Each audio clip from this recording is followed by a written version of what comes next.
Secara singkat, ada tiga jenis surah yang umumnya dibacakan oleh Nabi SAW dalam kesempatan salat malamnya. Tiga jenis surah. Satu, surat yang ringan. Saya tidak katakan pendek ya, tapi ringan. Ingat baik-baik. Surat yang ringan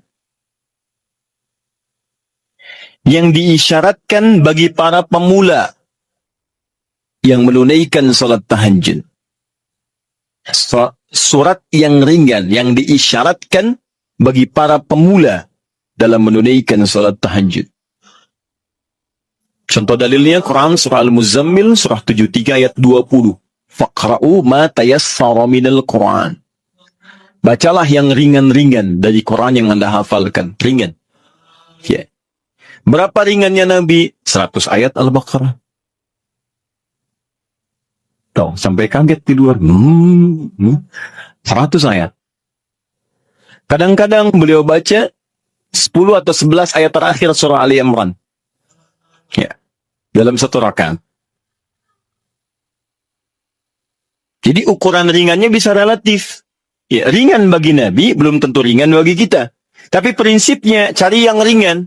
Misal begini, tadi kan maaf ya, ibu bapak, Nabi kan tadi pernah sholat di belakangnya ada sahabat kecil namanya siapa? Masih ingat?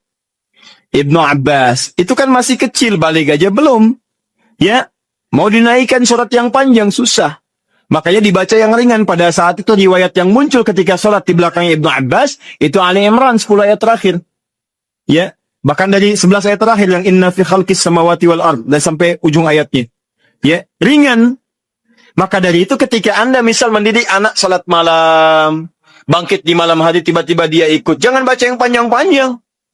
Anak Anda 5 tahun bangun, lihat Anda sholat. Mama sholat, pengen ikut, Allahu Akbar. Ya Allah, Alhamdulillah anak saya ikut, mumpung ikut Al-Baqarah. Akhirnya kesan pertama bagi dia, sholat malam itu sulit. Di begitu Anda melihat anak Anda ikut misalnya yang kecil, atau misalnya yang besar tapi belum biasa berdiri lama, peringan sholatnya. Wadduha. Sehingga ada merasa enak dia. Oh ternyata sholat malam itu nggak panjang-panjang. Cuman ad-duha. Besoknya alam nashrah. Lebih pendek lagi. Besoknya al-falaq. Masya Allah naik lagi. Tadinya ikut 2 rakaat. Besoknya 4 rakaat. 6 rakaat. Begitu 11 rakaat. Stabil mulai. Al-Baqarah. Ali Imran. An-Nisa. Kalau dia akan bertanya, mah bosan kok ad-duha terus, cari yang lain dong. Anda naikkan. Al-Baqarah ya, nggak apa-apa. Bismillah, naik. Tadi itu indah. Itu indah. Paham ya? 2. Surah yang tersusun dalam Al-Quran, surah-surah yang tersusun dalam Al-Quran, secara tertib, dengan tujuan mengulang yang dihafal atau memperbanyak yang dibaca. Dengan tujuan mengulang yang dihafal atau memperbanyak yang dibaca. Kalau yang tadi yang ringan-ringan, sekarang justru terbalik. Panjang. Jadi panjangnya ini diurutkan. Jadi kalau ada yang sudah hafal Quran, maaf ya, sudah hafal, maka jangan tinggalkan tahajud. Ciri penghafal Quran itu nggak meninggalkan tahajud. Nah dalam tahajudnya, dia mendesain sholatnya itu untuk mengulang hafalan. Itu yang dikerjakan para sahabat. Bahkan ada yang semalam 30 juz. Ada yang semalam misalnya 1 juz dulu. Saya target 30 malam, misal 30 juz. Tiap malam 1 juz. Boleh. Silahkan sekarang Al-Baqarah juz pertama. Ya dari Al-Fatihah sampai Al-Baqarah 141. Misalnya kan? Kemudian malam keduanya 142 sampai 253. Teruskan lagi. 252. Selanjutnya 253 sampai Ali Imran. Terus An-Nisa. Sampai 30 malam, 30 juz dia selesai. Itu boleh. Ya. Atau misalnya semalam 5 juz. Boleh. Jadi kalau Anda sudah terbiasa menghafal Quran, sehari bisa 5 juz, Bu, Pak. Ya, mengulangnya itu. Mengulang. Usahakan ulang. Jadi, subuh 1 juz, zuhur 1 juz, asar 1 juz, maghrib 1 juz, isya 1 juz. Kalau tidak mau capek dibagi 2, setengah juz sebelum subuh, setengah juz setelah subuh. Terus sehari 5 juz, mulai hari Sabtu, hari Ahad 10 juz, Senin 15 juz, Selasa 20 juz, Rabu 25 juz, Kamis 30 juz, Jumat berdoa kepada Allah. Khusus berdoa, tidak mengulang. Jumat itu doa. Doa minta, ya Allah, Engkau minta salat, saya salat. Engkau minta menghafal, saya menghafal. Engkau minta mengulang, saya mengulang. Engkau minta berdoa, sekarang saya bermohon kepadamu, ya Rabb. Kalau saya sudah salat, saya sudah berinfak, sudah menghafal Quran, belum Engkau kabulkan juga, maka mohon tunjukkan pada saya dengan cara apa lagi saya mesti bermohon kepadamu. Maka doa penghafal Quran ketika dia bisa khatamkan dalam 6 hari itu, Jumatnya mubarakah untuk dia.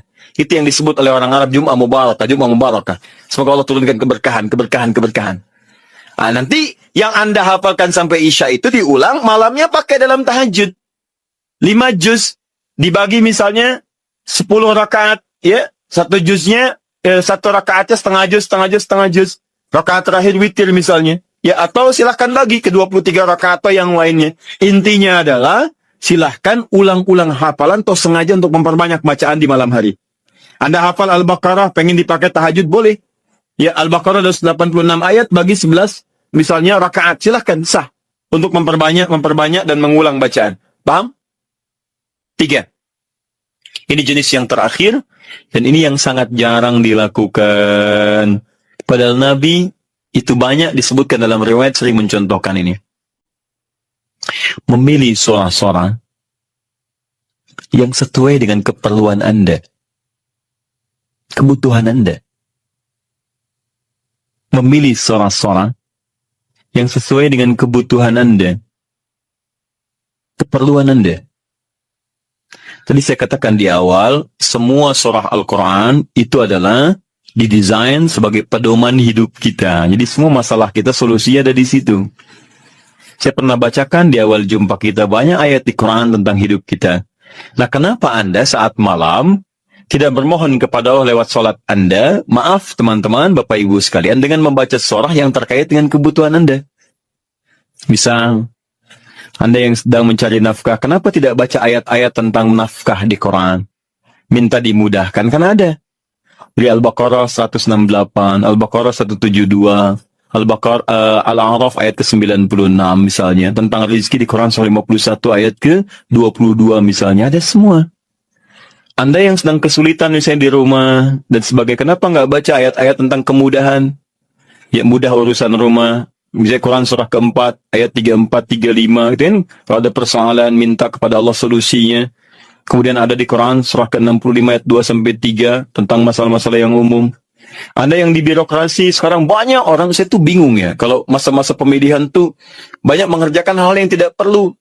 Padahal kata Quran itu, di Quran surah 3 ayat 27 kan jelas. Dari 26 sebetulnya, sampai 27-nya. Jelas.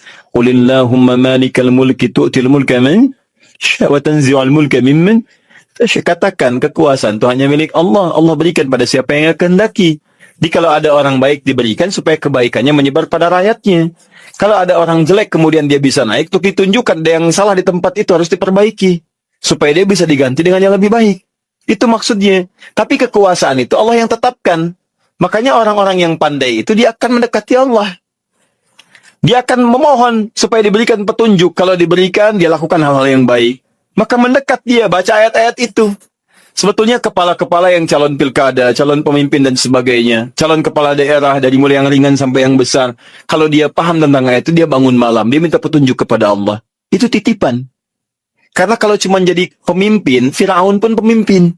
Tapi kepemimpinan Firaun diabadikan bahkan dalam Al-Quran sebagai contoh, karena itu belum tentu mengantarkan dia ke surga. Hati-hati. Ada orang yang diberikan kedudukan, dengan itu dia bisa ke surga. Ada orang diberikan harta, dengan itu dia bisa ke surga. Ada orang diberikan pengetahuan, bekal itu untuk ke surga. Ada orang yang hanya diberikan tenaga, karena itu yang membuat dia ke surga. Bilal mendapatkan tenaga, dengan itu dia pakai adzan. Ali mendapatkan pengetahuan, dengan itu dia pakai berdakwah. Baik. Sebagian sahabat mendapat kedudukan. Di antara mereka ada Umar bin Khattab. Dia dipakai untuk mengantarkan ke surganya. Yang harta benda seperti Abdurrahman bin Auf. Tapi jangan lupa, ada Firaun yang pernah mendapatkan kedudukan, diberi contoh, tapi tidak bisa mengantarkan ke surganya. Ada Qarun yang ketika dia punya harta hanya dipakai foya-foya. Jadi kalau orang sekarang hanya ingin ikutan foya-foya, dia ketinggalan, telat dia. Keduluan Qarun. Katakan pada orang kaya, ya, ibu-ibu sosialita misalnya, yang cuman gosip datang macam-macam. Kalau cuman begitu, katakan terlambat. Sejak zaman Nabi Yusuf, sudah ada sosialita yang cuman gosip. kumpul-kumpul. Katanya di sini ada orang ganteng ya. Sampai kejebak kan situ. Oh, tuh. Emang dia nggak tahan. Yusuf keluar. Begitu keluar, wah, mahadza basyarin hadza illa malakun karim. Ini sih bukan manusia. Ini malaikat yang sedang menyamar. Ganteng-ganteng Nabi. Oh. Orang sekarang ganteng-ganteng serigala. Digosipin lagi. Tuh, udah ada kasusnya banyak. Jadi untuk apa kalau cuma kumpul-kumpul nggak ada kerjaan, harta dibanggakan, cari ayatnya. Begitu Anda dihadapkan pada suasana itu, baca, malamnya bangun, sujudnya lamakan, sholatnya pilih yang sesuai. Teman-teman yang mau menikah, ya, yang belum ada jodoh misalnya, kan cari ayat-ayat supaya Allah bimbingkan. Ya, calon-calon yang bagus. Kalau laki-laki, pasti perempuan calonnya. Cari ayat perempuan-perempuan yang baik. Atau sebaliknya. Ada Quran 51 ayat 49, gitu kan? Ada Quran surah 49 ayat ke-13, gitu kan? Ada kalau mendekat ke pernikahan, Quran surah 30 ayat 21. Anda ingin samara, tapi ayatnya nggak pernah dikaji. Ya, walaupun istri Anda calon yang namanya samara, tapi kalau nggak pernah dibaca ayatnya, mustahil baca. Quran surah 31 ayat 30 ayat 21 baca. Yang belum nikah, ya. Orang bilang jomblo, nggak apa-apa, Anda jomblo fisabilillah, ya, berusaha untuk mendapat yang terbaik. Jomblo dibagi 3, jomblo fisabilillah, jomblo syariah, dan jomblo sengketa. Ya. Nanti kita bahas lain waktu lah bagi yang belum menikah. Baik, jomblo sengketa itu pilihannya banyak, tapi belum bisa menentukan, ya, sehingga jadi persoalan. Kenapa jadi ke situ? Jadi itu intinya ya, itu intinya. Cari, kalau belum bisa, cari indeks-indeks ayat-ayat Quran, di indeks-indeksnya apa, pelajari itu, dan contohnya banyak di hadis-hadis Nabi Sallallahu Alaihi Wasallam atau amalan-amalan para sahabat. Bahkan Nabi Zakaria ketika salat di mihrabnya Maryam itu, apa yang beliau baca dalam salatnya? Beliau memohon supaya diberikan karunia keturunan. Qala rabbi habli min ladunka dzurriyyatan thayyibah innaka sami'ud du'a. Quran surah 3 ayat 38 sampai 39. Apa yang terjadi? Begitu dibacakan itu, turun jawaban dari malaikat, kamu akan punya keturunan. Dijawab langsung. Ya Anda ini bagaimana keperluannya pengen proyeknya lancar, yang dibaca minal jinnati wan nas. Qul a'udzu birabbin nas, qul a'udzu birabbin nas. Ya susah dikabulkan proyek, banyak gangguan, jin lagi yang datang, kan?